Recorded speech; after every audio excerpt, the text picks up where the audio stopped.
The first thing I remember is the smell of damp earth and rot. When I opened my eyes, I was lying on a sagging couch under an old overcoat. The room looked like a snapshot from another time. Yellowed wallpaper, dust hanging in the air, a clock frozen at 3:17. In the cracked mirror above the fireplace, a stranger stared back. Gray hair, lined face, eyes that seemed to carry histories I couldn't reach. My eyes. I had no idea who I was. When I reached into the coat pocket, my fingers closed around a ring of keys and a folded note. The handwriting was familiar enough to make my chest tighten. It read, "Don't trust anyone, especially the ones who call you Dad." The message jolted me. I was not only lost, someone wanted me to forget why. I tucked the note inside my shirt, pocketed the keys, and stepped through a back door left ajar.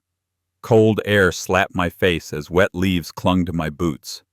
Wherever I was, my feet seemed to know the way. A crow called from a fence post. The smell of wood smoke and distant bacon drifted on the breeze. Somewhere, wind chimes clinked. All of it felt both alien and deeply known. My fingers tightened around the key ring, tracing each tooth as if the metal could tell me a story. The little house creaked as I moved, but my legs held steady. I crossed a narrow lane and found a white farmhouse. An older woman in a knitted hat swept her porch. "Morning, Harold," she called. The name snapped into place like a key fitting a lock. Harold. It felt right and wrong at the same time. "Morning," I replied, voice rough. "My name is Harold Miller." Saying it anchored me. The woman, Ruth, told me I'd fallen at my workshop last week. "Cassie says you need rest," she added. The name Cassie soured the air. She spoke my son's name too, Mark, with a mix of sympathy and restraint. Her face pinched as she mentioned he had come by my shop. I watched her eyes the way I would watch a warped board, waiting to see if it would twist further. Ruth handed me a mug and squeezed my arm. "If something doesn't feel right, come see me. We've been neighbors a long time." Her tone made it clear she meant it. Her kitchen window looked out over my garden. Over the years, we had shared tomatoes and gossip. That memory glimmered for a second before slipping away. She mentioned my son Mark and how Cassie had been sorting my bills, talking about a facility in the city. "They say it's for your own good," she said softly, as if each word hurt her mouth. My jaw tightened. I thanked her and headed toward town. Familiar landmarks slid past like flashes of film: a diner's blinking sign, a feed store, a bench outside the barber shop where I had carved my initials 50 years ago. At the bridge, the river's steady sound stirred a memory of teaching boys to cast lines. My palm itched where a fishing line had cut it once. By the time my house came into view, my fists were clenched. The warning in my pocket pressed against my chest. Whoever Cassie was, she was already touching what was mine. As I walked, pieces of myself drifted back. The taste of Evelyn's biscuits with honey, the feel of a hammer handle worn smooth by my hand, the way Mark's small head had felt against my shoulder when I carried him in from the rain. Those recollections came like warm pockets in a cold coat. I clung to them and pushed away the question of why my son's wife would want me gone. My white clapboard house should have offered comfort. Instead, an unfamiliar SUV sat in the drive and the front door hung wide. Inside, papers were strewn across the table. Cassie, blonde hair pulled tight, sleeves rolled up, looked up with a smile that didn't touch her eyes. My granddaughter Emma sat on the couch with a book. A faint smell of my late wife's lavender polish lingered in the hall, mixing with the metallic tang of fresh ink. "Dad, you're up," Cassie chirped. "Mark's getting your medication. We're just sorting your bills." She slid a stack of papers toward me. "You need to sign power of attorney forms so we can handle things." Her words felt like a trap. "Where's the red folder with my important documents?" I asked, forcing calm into my voice. Cassie shrugged and waved at the piles. Emma's eyes widened. When Cassie bent to pull a form, Emma slipped the red folder from under a cushion and pushed it toward me. I slid it beneath my coat and met her gaze. "Thank you," I mouthed. She nodded almost imperceptibly. "We found a facility in the city," Cassie continued. "They'll take good care of you. We'll sell this place to pay for it. Mark says we'll get a great price." Sell my home. Cold spread through my veins. This was the house Evelyn and I had built with calloused hands and late nights. I could almost see her on the porch, hair pinned up, laughing as she painted a shutter green. "This house isn't for sale," I said quietly. "I built it with your mother." I walked through the kitchen and touched the grooves on the doorframe where we had marked our children's heights. Each notch had a date next to it. Sarah at 6, Thomas at 9, Mark at 4, standing on his toes. The pencil marks were faded but still there, an honest ledger of growth. My hand lingered there, the way it might linger on a prayer book. Cassie's voice droned on about interest rates and renovations, but my mind drifted to the day I had raised the first wall with my brother. We had set beams with our bare hands and laughed when they fell. We built this place to last longer than us. Signing it away felt like cutting down a tree we had planted as a sapling. She tapped the signature line with a manicured nail. "You're confused. Let us help know."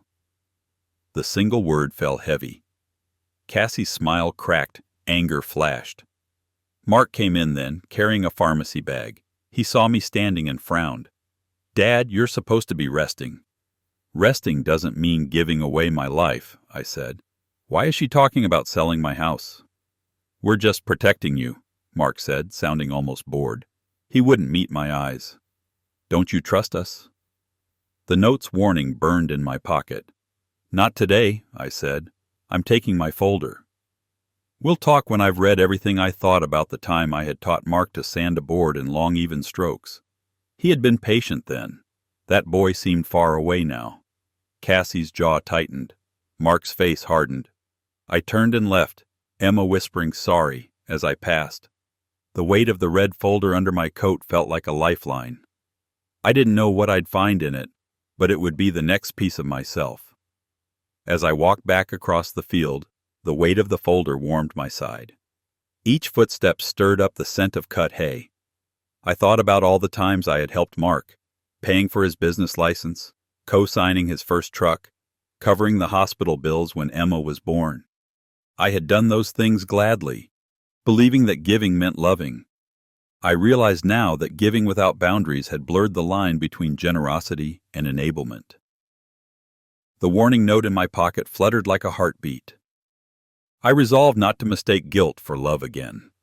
Back in the little church house, I locked the door and opened the folder. Inside were receipts and bank statements, but also a spiral notebook with, "If you're reading this, your memory is loose," scrawled on the front in my handwriting. The first page shook me. "Harold, this is you. Mark and Cassie are asking about the house. Cassie talks about pushing you down the stairs. Don't sign anything. Trust Ruth. Call Deputy Lane. Go to locker 17 by the river." Further pages listed birthdays and promises, anchor points in a sea of fog. There were reminders of my wedding anniversary and the night Evelyn and I danced in the kitchen after paying off the mortgage. There were notes about where I kept deeds, insurance cards, and the combination to the gun safe. Taped inside was a tiny digital recorder. I pressed play. My own voice crackled out, older, but clear. "Harold," it said, "they'll tell you you're confused. They want your house. Cassie whispers about making you fall. Listen." Voices followed. Cassie's hissed whisper about getting me to sign. Mark's laugh. My recorded self returned. "Don't confront them empty-handed. Get the camera from locker 17. Mount it at the top of the workshop stairs. Evidence is your friend." Hearing my own warning set my teeth. Cassie and Mark's false concern now rang hollow. I knew that something was wrong, and the last step was to prove it. Once I get free, you won't believe what I'm about to do. But before we continue, please subscribe to the channel and write in the comments what time it is where you are now. I thought about Cassie's hand on my arm in the kitchen earlier, and imagined it slipping to push me. I tucked the notebook and recorder into my coat and clutched the key tag marked 17. If my past self said there was more, I would trust him. The river storage units were only a few blocks away. I stepped back into the cold, determined to retrieve whatever else I had hidden from my future self. As I walked, a memory flickered of my father teaching me how to carve dovetail joints. He had told me to always measure twice and cut once. It struck me that I was now measuring my family's intentions. That thought hurt more than I expected. I took a deep breath and kept going. The storage lot by the river was a row of metal doors, each painted dull green. My key turned smoothly in number 17. Inside were a cash box, a cigar tin, and a small camera. A note in my handwriting sat on top. This cash is for lawyers, locks, or whatever you need. Don't let Cassie into the house. Mount the camera. Trust Lane and Ruth. I opened the box. Bills were stacked neatly alongside spare house keys and a short list of account numbers. Beneath them lay a photograph of me and Evelyn holding newborn Mark. His tiny fist gripped my finger. She beamed. Tears stung my eyes. The cigar tin held Evelyn's wedding ring and a locket containing a lock of her hair. The weight of her ring in my hand steadied me. I slid it onto my pinky finger and smiled at the familiar weight. I pocketed the camera and cash. I wasn't sure when I'd written this note, but I blessed my past self for thinking ahead. On my way home, I stopped by the hardware store. The clerk eyed me as if he wasn't sure I should be out alone. I need deadbolts and screws, I said. He fetched them without question. I bought new deadbolts and changed the locks. I mounted the camera at the top of the workshop stairs, hidden under the molding over the landing. The little lens stared silently outward. I hid the cash box under a floorboard and the notebook behind a stack of beans. Each action tightened a boundary. By nightfall, I felt a fragile sense of control returning. I scribbled a will on notebook paper, the house and tools to the church's youth woodworking program, a small trust for Emma. If Cassie wanted money, she would have to look elsewhere. I slept with the recorder and memory cards on my nightstand, ready if anyone tried the door. Sleep did not come easy. Shadows threw strange shapes across the ceiling. I thought about the way Cassie had spoken to me, sugar and steel. I replayed Mark's bored tone in my head. Anger rose, then sadness. Evelyn's ring pressed against my palm like a reminder of promises kept and broken. I lay there listening to the house creak and whisper until dawn lightened the curtains. I remembered the day I loaned Mark the seed money for his cabinet shop in town. He had stood in this very kitchen, hat in hand, and promised to pay me back in full. I never saw a dime. Later, when his business failed, I had offered him a job in my own shop. He worked for a month and then left, complaining that the hours were too long. He said he wanted to make his own way. I had smiled and handed him another envelope of cash. There is a difference between kindness and weakness. It took me too long to learn it. 2 days later, their SUV rolled up again. I had been waiting. The recorder in my pocket was already running. Cassie barreled inside, scanning for papers. "You changed the locks?" she snapped. "Yes," I said, calm. "My house, my choice." Mark followed, eyes flicking to the camera. "We need to talk," he muttered. They sat when I gestured. "We found a buyer," Cassie began, voice brisk as a bank teller. "Top dollar. Don't be stubborn." "I'm not selling," I said, "and I'm not signing anything." Her sweetness vanished. "You're not thinking clearly," she growled. "We're your family. We know what's best." Pushing me down the stairs wasn't best, I replied softly. Cassie's eyes widened. Mark stiffened. I slid the recorder onto the table and pressed play. Her own whisper filled the room, talking about making me fall and selling my house. Mark's small laugh accompanied it. They froze. "Where did you get that?" she hissed. "It doesn't matter," I said. "The sheriff has a copy." "So does Ruth. I'm done being managed. Leave now or face a judge. This is your only courtesy warning."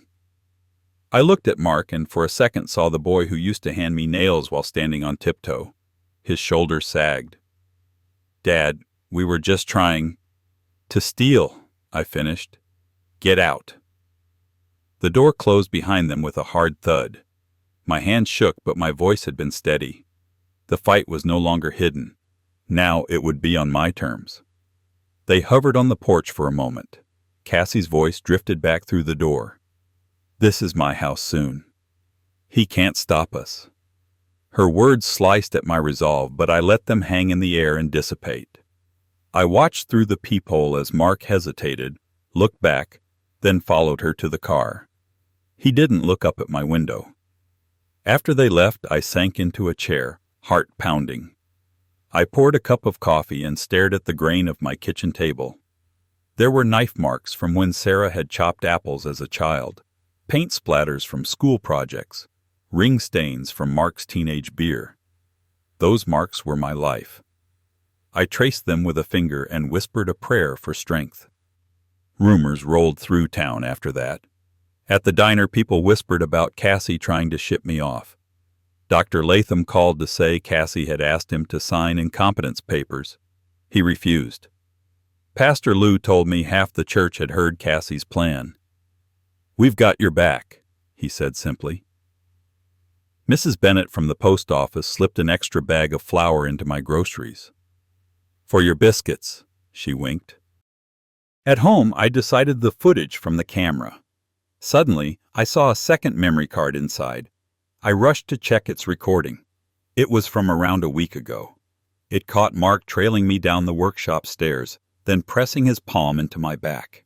I watched myself pitch forward, arms flailing, as he stood and then followed. The bruise on my back throbbed. That memory card was a blessing. Now I got real chances to fight with all the truth. I copied the video to 2 drives and hid them in separate places. I also found another letter tucked in the notebook. "Harold," it read, "remember why you work hard. Remember Evelyn's face. If Mark apologizes, forgive. If he doesn't, live in peace anyway. Protect Emma. You owe them love, not money." I tucked the letter back, grateful for the clear-eyed man who wrote it. Sleep was restless that night. Images of Evelyn's smile and Mark's shove floated through my dreams. I woke before dawn, ready for whatever came next. In the gray light, I made coffee and stood on the porch, watching fog lift off the fields. My mind wandered to the times Mark had come home with scraped knees and told me wild stories. He had always been quick to charm his way out of trouble. Cassie had seen that charm and sharpened it. Somewhere along the way, he had stopped listening to the quiet moral voice that had guided our family. I wondered if that voice could be found again. The next morning, a sheriff's cruiser rolled up. Deputy Lane tipped his hat and handed me a memory stick. "Mrs. Dalrymple's door camera caught the same fall from outside," he said. We watched it together on my kitchen laptop. Mark's hand on my shoulder became a shove. My body disappeared down the steps. Lane paused the frame. "We can press charges," he said. I swallowed. Seeing it confirmed what my body already knew. "Not yet," I said. "I need to confront them with it first." He nodded. "Call if it goes bad." Later that day, Cassie's SUV returned. She marched up, chin lifted. Mark trailed behind, eyes down. "We need to talk," she said, voice high with anger. "Sit," I said. "We will." They sat. I slid the flash drive across the table. "This shows you pushing me down the stairs," I told Mark. "It also shows Cassie standing over me talking about sale signs. I know you've tried to move my money. I know you think you're owed this house." Mark stared at the table. "Dad, she said it was the only way. She said we deserved it after everything you spent on Thomas and Sarah." His voice was small. Cassie rolled her eyes. "You were never there, Harold." You were always in that shop. We took care of things while you played with wood. I let her words hang there. Playing with wood put roofs over your heads, I said. It paid for your college classes you dropped. It paid for the vacations you brag about to your friends. Don't rewrite history because it suits you. Mark shifted in his chair. I messed up, he whispered. It was the first true thing he'd said that day. Cassie scoffed. We cooked for you! We cleaned. Her voice rose. 2 casseroles and a messy desk aren't worth a house, I said. I've changed my will. The house goes to the youth program. Emma gets a trust. If you cross my property line without my invitation, I'll call the sheriff. If you try to move my money again, I'll press charges. Mark's eyes filled. What can I do? His voice broke, a crack in the hardened shell. Leave. Get counseling. Do your community service. Show you've changed. Maybe someday we can share coffee again. I meant it. I hoped for it, but I would not shorten the road he had to travel. Cassie's face twisted. This is ridiculous. You're throwing away family. I'm protecting it, I replied. I thought about my own father, how he had set boundaries when my older brother tried to borrow money for the 3rd time. He had said, love isn't a blank check. At the time, I had been angry. Now I understood. They left, gravel spitting under their tires. I sat on the porch and felt my shoulders drop. The hardest words had been said. The next steps would be legal, not emotional. That evening I called my daughter Sarah and told her what had happened. Her silence on the other end was thick. I'm sorry, Dad, she whispered. I should have listened to my gut. We made plans for her to visit. I also wrote notes to Pastor Lou and Ruth telling them I was safe. For the first time in days, I exhaled without my chest tightening. That night by the fire, I held Evelyn's ring and let memories come. We had built this house board by board. We'd raised 3 children here, Serious Sarah, Wild Thomas, and Baby Mark. I thought about the small resentments that might have grown like weeds while I worked extra shifts or missed games. I wrote a letter to Emma explaining that love sometimes meant saying no. I told her she would always have a place here even when I was gone. Writing steadied me. I folded the letter and tucked it into the notebook. The next morning I signed the no-contact order at the sheriff's office. I signed the deed transfer, retaining a life estate, to the church's youth program and the trust for Emma at Mr. Henderson's desk. On my way home, I called Sarah. Cassie had told her I was in a facility. I'm home, I said. I need you here. She promised to come.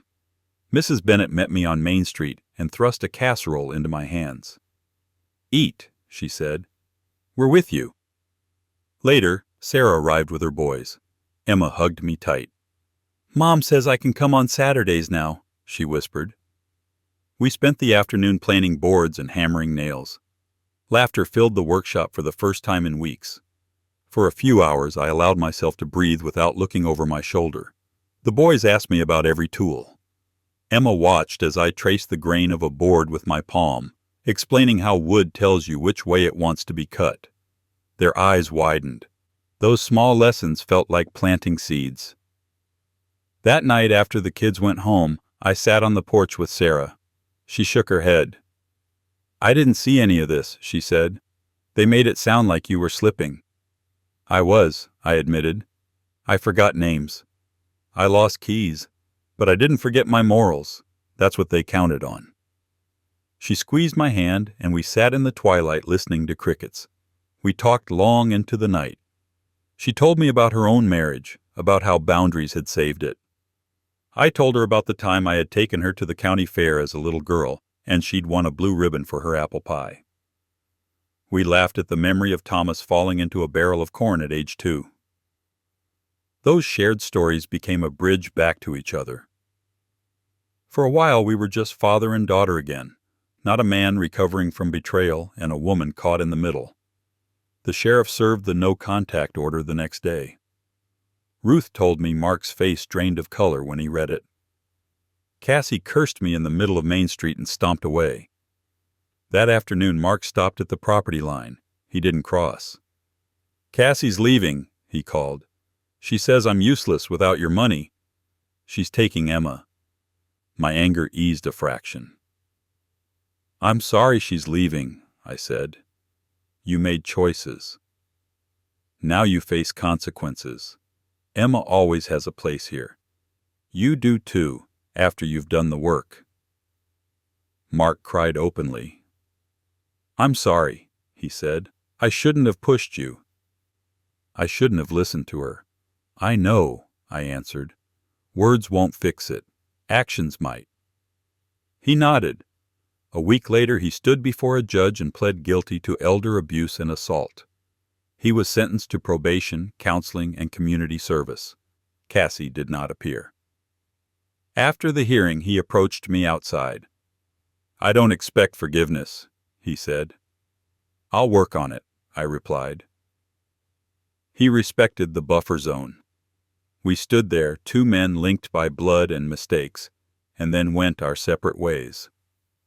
At home that evening, I opened the stopped clock from the little house.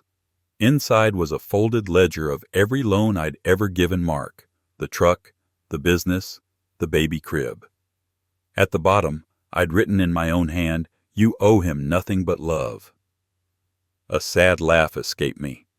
Even in the fog, I had been preparing myself for the day I would need that reminder. I folded the ledger back and tucked it away.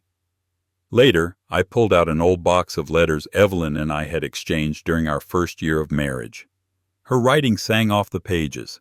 She had told me once that love is not something you give because of blood, but because of character. I understood that better now.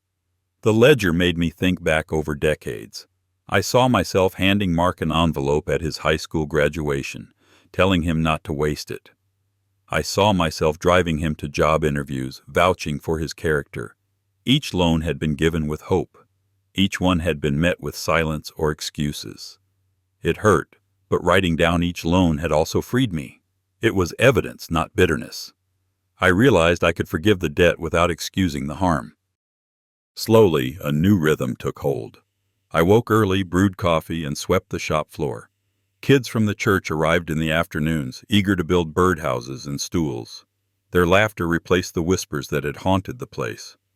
Mark came on his court-ordered service days. He swept quietly at first, shoulders rounded. Over weeks, he began to ask about dovetails and finish. I answered without malice. The boy who loved the smell of sawdust flickered in his eyes.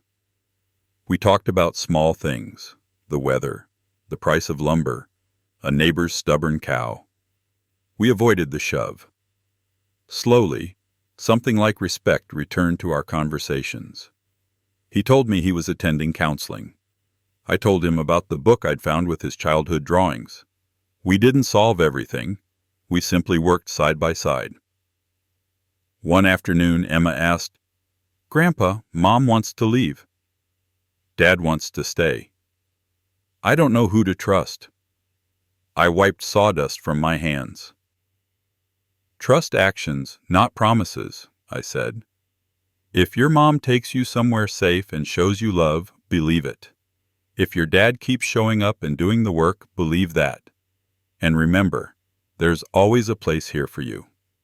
She nodded, relief loosening her shoulders.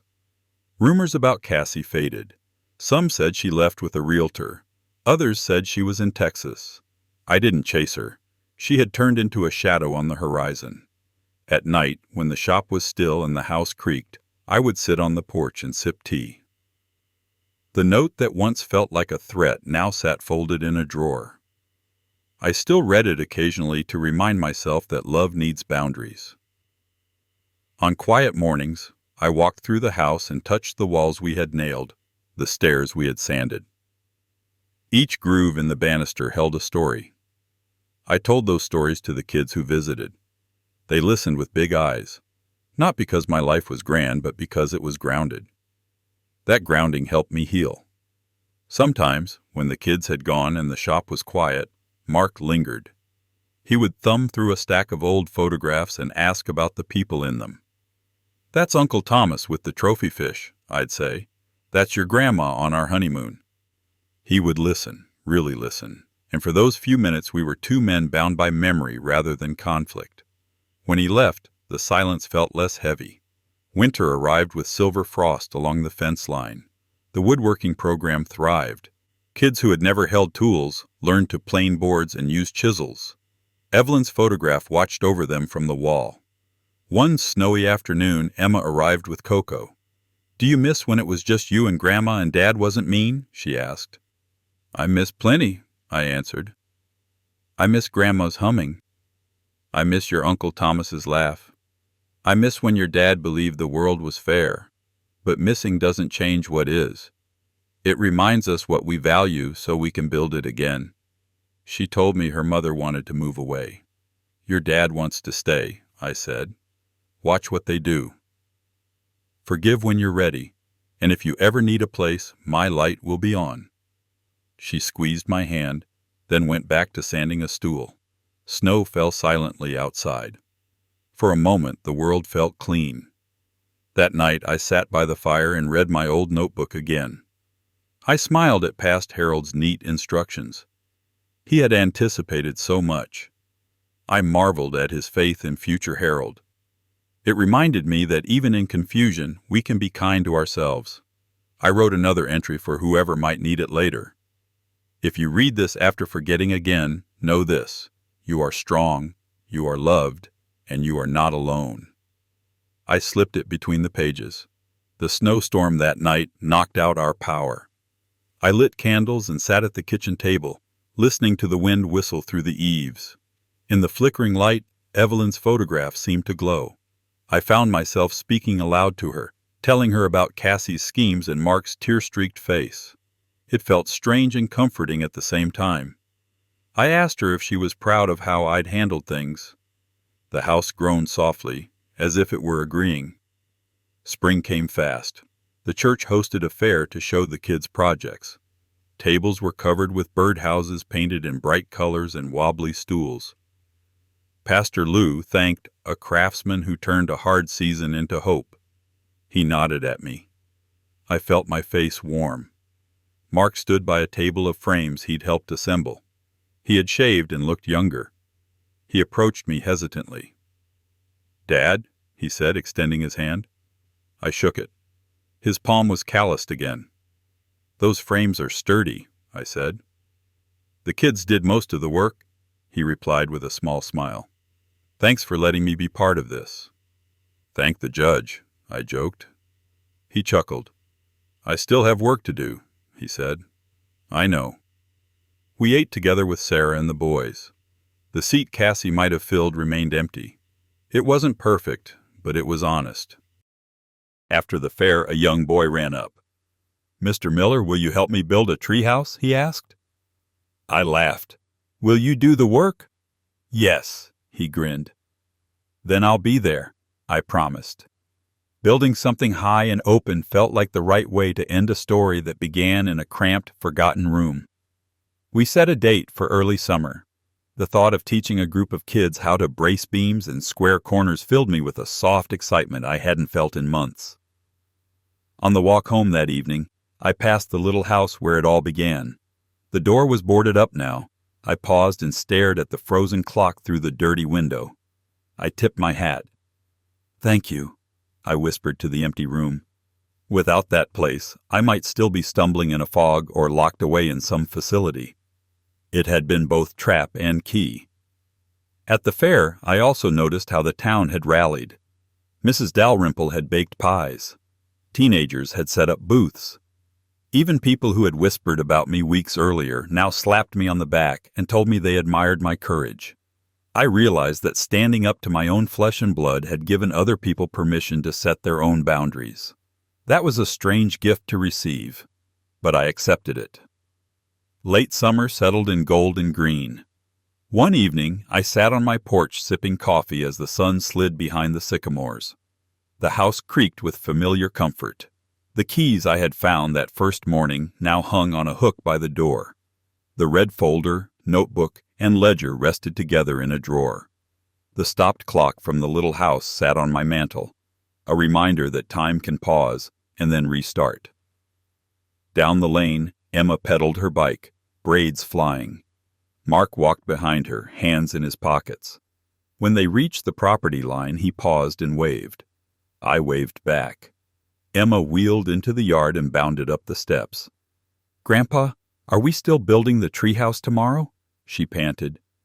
"We are," I said. "9 sharp." "I'll be here." She hugged me and ran back. Mark mouthed, "Thank you," and turned away. I watched them until they disappeared. The evening air smelled of cut grass and distant rain. I thought about the path from that damp room to this porch. The confusion had given way to clarity. The warning note had saved me from trusting blindly. The boundaries I set had protected love instead of destroying it. As the first stars came out, I whispered to the woman in the photograph, "I hope I honored us." The sycamores rustled in response. I've shared my faults and my pride, my keys and my courage. I've shown you betrayal and forgiveness.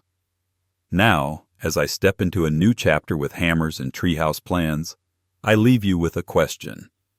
What would you call love when those who call you Dad try to take everything you are? Share your thoughts in the comment section below.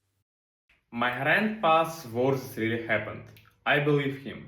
If you want more true tales stories like this, hit subscribe.